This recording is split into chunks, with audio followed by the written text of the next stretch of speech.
The ship was found drifting just east of the island at dawn. The cove, with the iron-flat green leaves giant as elephant stars, bright as emeralds in the distant salts, had sucking waves that swim feet depth, like an animal's undercoat, its wiring electric and hungry as gold. The crew was gone, and there was some confusion about their original number. Some documents said one thing, some people said another. But when the boat appeared in the cold sun in the stinking spring, honeycombed under with ragged barnacles rolling up in lunging swells, the soaked shell of it was empty of men. But some parts of the ship, mainly the galley, told a story. What it precisely was, no one could discern, but the shock of terror could be sensed, still hung in the nets and ropes. The crew had gone in nicked groups, not all at once. A few had scrawled notes, but they were incomplete. They said, "Love." October. They stared out to wind. The shore here was a belt of topiary rocks. She went with him when she could. They'd been married down there, and had for a long time brought their beer and coffee to the beach each morning and night. They waved to the lighthouse keepers and pushed the toes of their boots in the sand. But something had happened to him, out there, on the last trip. Now he was changed, ripped. After the incident on the ship, he took to staring out to sea for long hours at a time. She'd offer her hand, and he would take it, gratefully at first, but then as they walked aside the waves, his grip would go pointless, go shy, forgotten, limp and silvery white. Not dead, though, as the dead are hardly pointless, and she believed they guide us more in our daily lives than our minds can handle knowing. But he'd gone to the liminal, the in-between, and was caught. His eyes grew sunken, pink with fear. He smelled different, smelled murky. So, without him, she went now to the water to find her, to look in her eyes, to ask that she take at least some mercy on him and make it quick, while he slept, by the kelp and rack, searching down for the tendons of her hair. And nobody likes to talk about this last part. There was another ship, a third, December, like the first one, but this one wasn't found without a crew. Well, it was. Do you know what this means? It means that the men were torn apart, and the pieces of them were strewn like gory toys over the decks. Wild smears of scavenger gulls and flies had been feasting for unknown days. Everyone screamed. Inspection revealed a large glass-sided box on board, and officers concluded it was used as a tank, and that shards of it lined the floor beneath the quarters like shattered tiles. Based on writings and sketches found in the berths and tucked under hard pillows and bunks, the men had seen a strange humanoid fish and brought it aboard. From the drawings, it was evident the creature could change itself, especially through the face, sometimes creamy and soft-limbed with a faraway sadness, while other depictions revealed an oily black mouth full of long, sharp teeth. There was a camera discovered as well, which contained some spent film. But these photographs were taken away.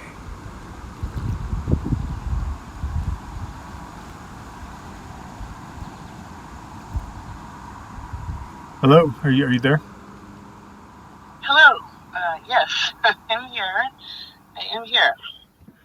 So, where exactly are you?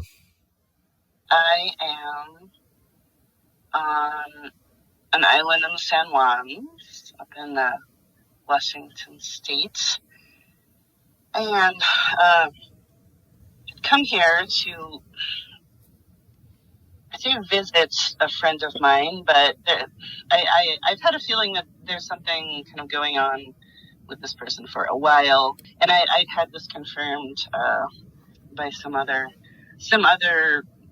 people I know who had been sort of trying to keep communication with her. And so I contacted her and said, how about I come visit? And she was expecting me, and I came, and it felt pretty great. This time of year, just getting on a ferry and going to a very cool spot out at an island out a little bit in the ocean, and I really was getting a very calm kind of feeling on the way out. But then once I arrived, all that really changed. I got to my friend's dock, and I couldn't find her anywhere. She appears to have left suddenly, unexpectedly, and I then promptly injured myself. I slipped on some rocks, and so I am somewhat laid up in her house. She left me a brief, cryptic note, and I don't know what to think. I'm concerned. I've been going through her office. The whole thing is really painting quite a mysterious picture. Also, to make matters a little more harrowing, I took a look around. She last time I was here, I guess it has been a while, but she had a cat, and I don't know. She didn't mention the cat. I don't see evidence of the cat still living here. I even kind of hobbled over to ask her closest neighbors, and they looked at me through the window of their door, and they didn't open it to me, which, I guess on the one hand I can understand, but on the other hand it seems a bit strange. It seems a bit harsh. So I don't know if I'm supposed to be watching for a creature, taking care of her cat. I don't know really what I'm supposed to be doing, although I, at the moment, can't do very much. So I have been looking through her house, trying to find some clues about what might be going on. I've been trying to reach the other people who were trying to reach her. I can't reach them. I'm just, I guess, trying to give it at least a few more days to where I can get around a little better. But I've just been looking out at the sea a lot and trying to think about what she has been thinking about, or at least my impressions of what she's been thinking about. A few years ago, I saw her. We went on a trip together, and it was strange. I remember thinking that it seemed as if she wasn't the same person. Something had happened to her. We had actually gone to Wyoming, and she just seemed very restless and kind of unable to relax. She was having trouble sleeping. She was even having trouble eating, really. She would just wander around at night, which I thought was fairly dangerous. The only explanation she really gave me was that it was too far inland for her, and she was feeling very itchy and very restless and very uncomfortable, like she didn't belong there. And she had been actually writing a book on some lore of the sea, specifically on mermaids. And I've been looking through a lot of her work and her notes. on her research, and it's been a little eerie, but very fascinating.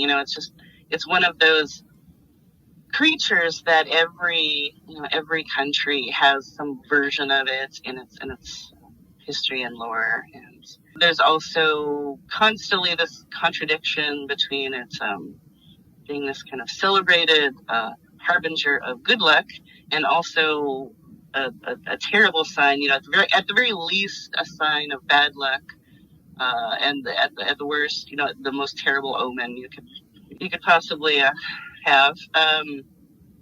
But I think she was really trying to dig into these contradictions and pull apart some of these legends, and I feel like I can see that there's a tension growing and a kind of a darkness happening with her. Yeah, mermaids. I only know one story myself. A long time ago, I read a translation of a translation. Who knows how accurate this was? Didn't think of much of it at the time. It was the diary of a Japanese farmer from the 16th century, talking about a little fishing village, which is now Ushimado on the Japanese coast. And diary was talking about a little settlement of about 50 or 60 people who were being apparently harassed, maybe is the word, by mermaids. And in the diary, at one point, the farmer writes that he went to this town one day and everyone in it had vanished, 50 or 60 people. They're all gone. The houses were empty, no sign of anyone. And when people from neighboring areas gathered to look into what happened, they found that on the shoreline was cluttered with valuables, people's valuables, and only things that were what we think of as valuable, everything from money to materials that could be traded, all cluttering the beach. And some legend grew that these people were making one collective offering to the mermaids so their village would be left alone. And by deduction, the mermaids ignored the offerings and took them all into the sea. It's very convoluted, the history of it. I mean, there's so many different tales from so many different areas, and being a sea creature, there's a few, often they're equated with creatures that aren't quite the same. Like a siren is a little different, a harpy is a little different, but they can kind of blend together in certain stories.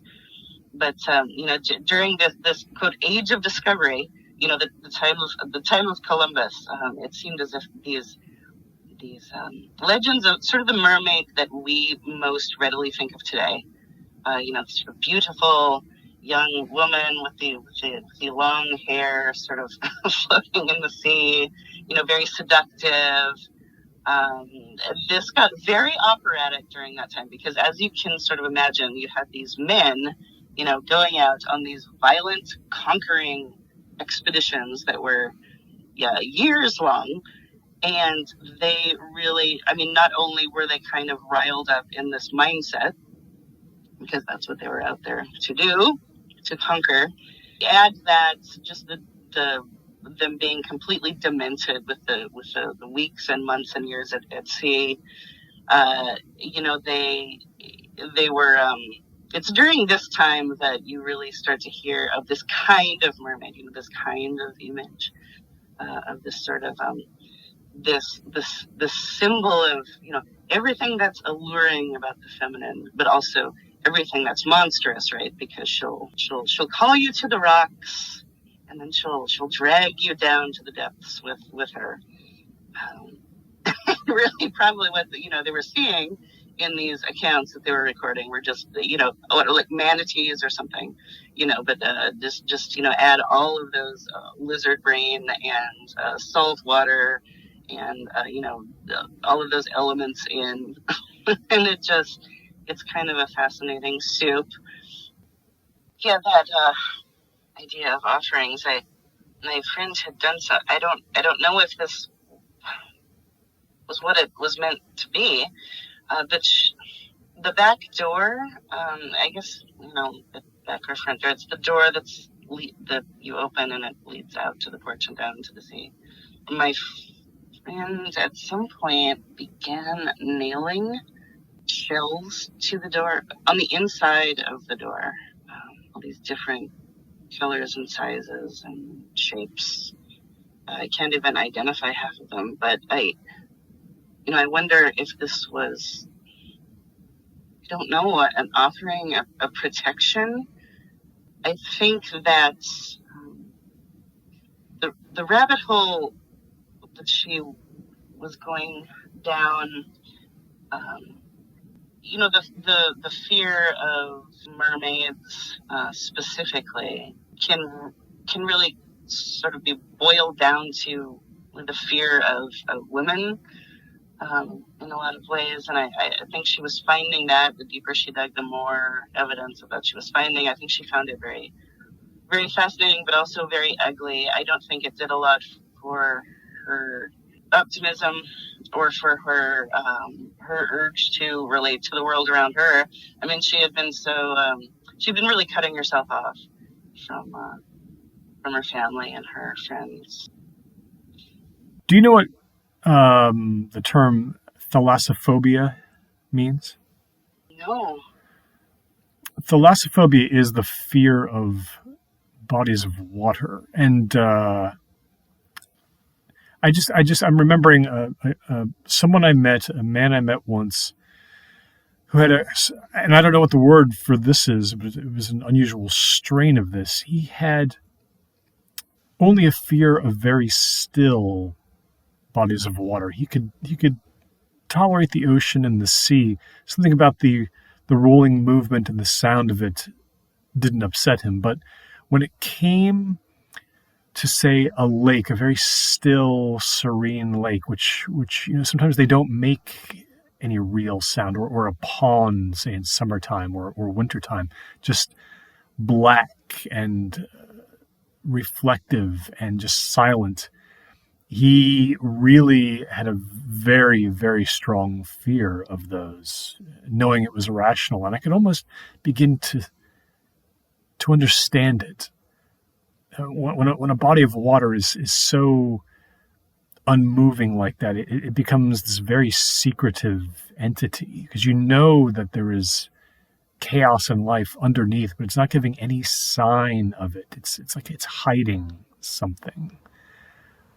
I just get these visual images in my mind of just a very still body of water, suddenly ripples forming, and then something coming out of it.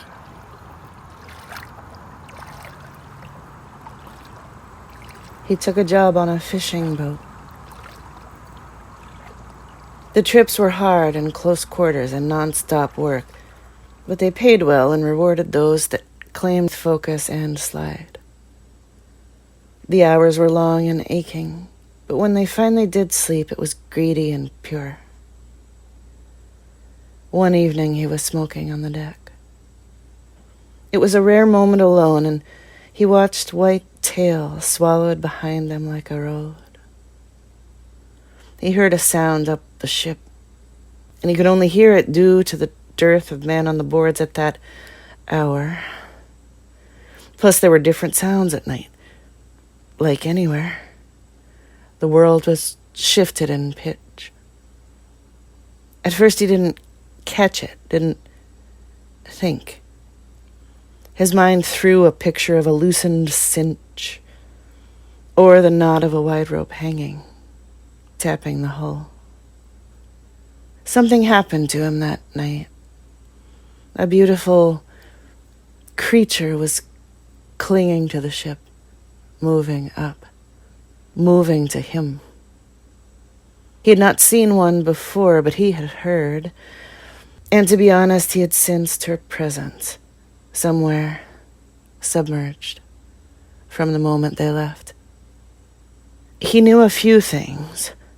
That he knew real fear for the first real time. He knew he was chosen, knew he was food. He curled and rocked in his bed like a wave. When the ship docked, he went to a nice hotel and locked the room with a bolt, the dead bolt, and ordered up food and sat in a too-hot bath and watched the animals on public TV. He tried to sleep, and he did. But when he woke after crazy dreams at dawn, he couldn't explain if he tried how the room felt, and how he knew she was there and had followed him somehow from the water, some way he didn't know. And he felt like he was melting and sliding and cold. And he knew why she had come. And it seemed to him like a sort of fate. It was sick and it was right. And he wanted with everything in him to stop and go outside to the bench by the trees and wait. He told no one, but he knew he had to keep moving. And it was the thing he most wanted to do and didn't want to do. And he wasn't sure he could survive this, and he wasn't sure he wanted to. But he left when the sun came up and boarded a plane and decided it wasn't far enough and got on a train and then walked a little while with his bag till his back and shoulders screamed. He found a car and drove it to the most inland place. No water to see. But she followed him there. Over ranges, through fat and nominal towns, to the diners and filling stations with the helium Kino cement, to the broken neon motels. He could smell her in the weeds just outside the light tube's swirl. He could see her slick breath. And he knew it was only a matter of time, and that all his efforts were dumb, knuckled, and nothing. Because he couldn't fight her now. She had chewed all the tests down to dime store, to pat. The sea is the shock of your lover's blood blue heart.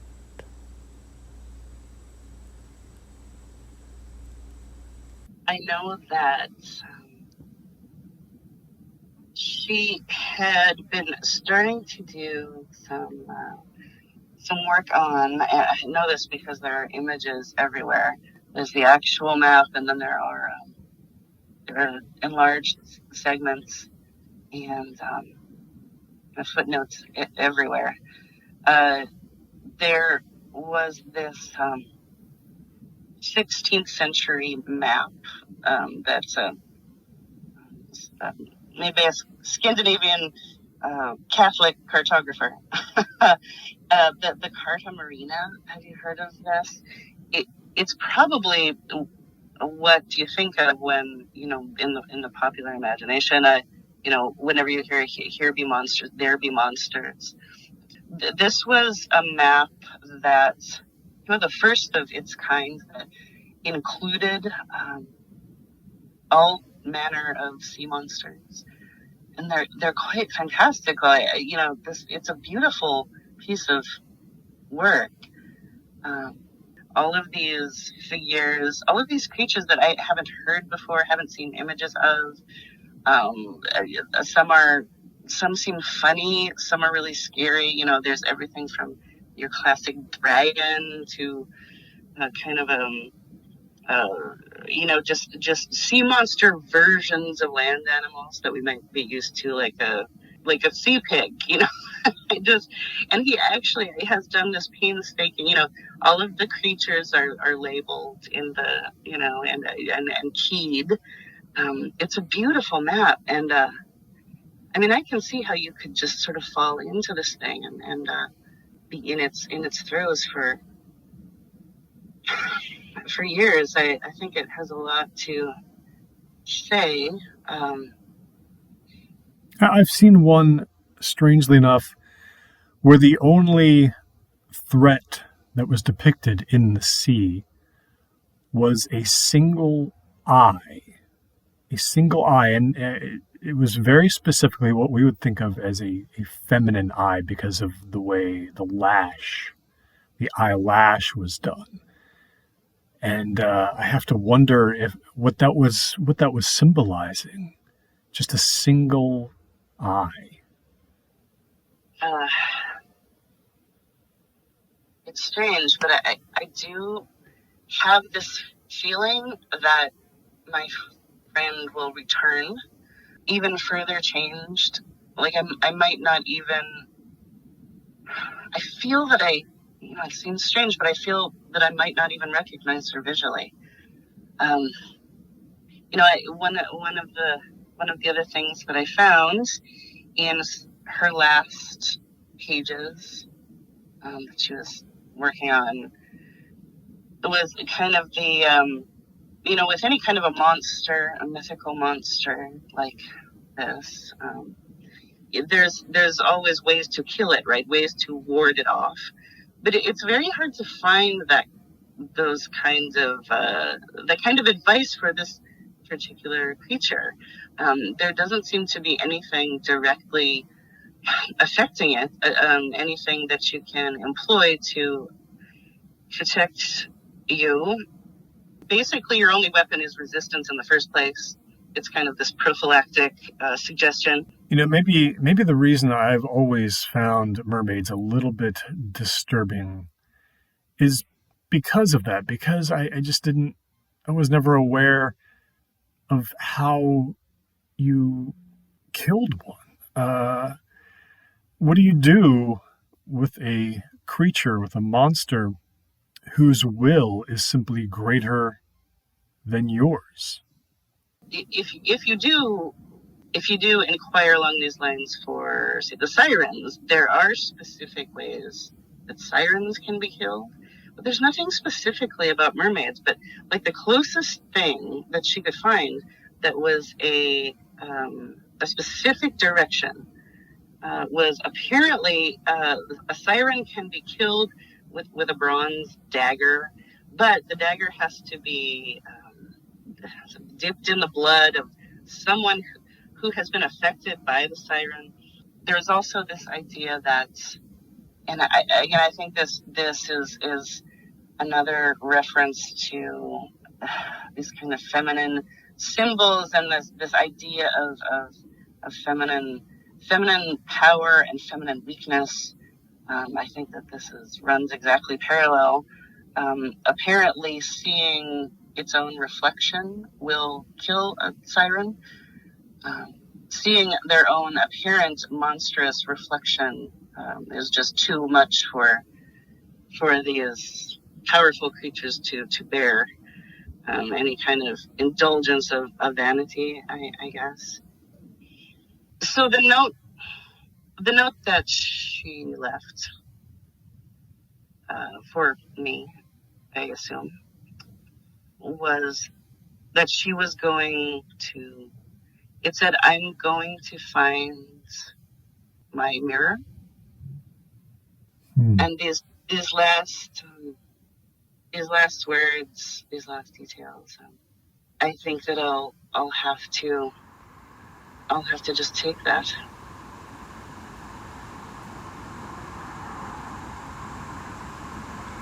They were walking on the road one day and passed the pond. Gobbets of tall grass bent in a green wind from nearby hills. The house worked itself away behind them, a brown block receding. The boy turned his head toward the water, its surface rippling a fine yellow froth of pollen and tufts of reeds to the edge, making a ring. "The lion," he said, "is under the water." He stumbled a little in the scooped tire ruts of the path, and the man stepped forward to catch his tiny shoulder. "The lion," said the man. "Can it breathe?" He touched the top of the boy's nodding head and peered over at the pond. I didn't think that lions liked water. Not like that, anyway. This one does. She can hide there. The boy stopped a moment. He seemed to be catching his breath or sighing, like he'd quickly become tired. She catches her food. He knew of it, the thing. There were stories of songs and screams at night. She? He asked. What does she eat? They moved off the road a few feet and sat on a wide fallen tree. It was red, and the clumps of old bark clung to it like burned skin. They could still see the pond, but had cleared it a bit. It felt, to the man, at a safer distance. People, said the boy. But that's hard. She gets hungry. When their family moved back here, it seemed the land had changed. There were fewer farms and more fires, and the sky seemed at once closer and farther away. At least it felt like that. But he didn't remember much from before. He tried to lighten the air. Is that where the sheep around here go when they disappear? He looked toward the mesas and the distant fields. There used to be a lot more. The crown on the south bluffs was painful blue with purpling veins. There was a storm coming. It would hit by afternoon. He thought about the boy and how he knew something, somehow, that he didn't. And he had the sense it was because he hadn't done it right, this job of protecting. But nothing had happened, really, he told himself. Nothing at all. But that was only the sheep from before, said the boy. He hit his tiny heels against the tree. The sheep right now are busy in the garden and the rain.